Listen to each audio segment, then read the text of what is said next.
guys, andito na naman kami sa mini shabu-shabu. This mini shabu-shabu ay paborito ng aking anak na kainan. Okay lang din naman kasi hindi naman siya pricey yung ano dito yung price. Kaya okay lang din. Pag off, hindi naman weekly. Sometimes maybe twice a month.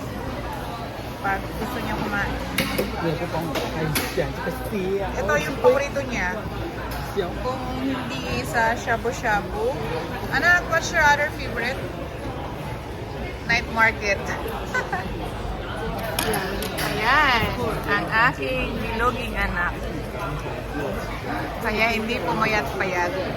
And of course, the ice cream.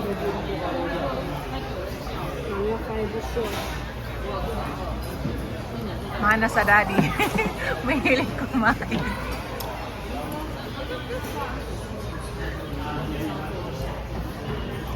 So, ito yun guys, yung mini shabu-shabu. Malapit lang sa bahay namin. Kaya nilalakad lang namin kapag pupunta kami dito. Yung sa kanya, ibang flavor yan. Daddy, what's that? 麻辣牛奶， Ma?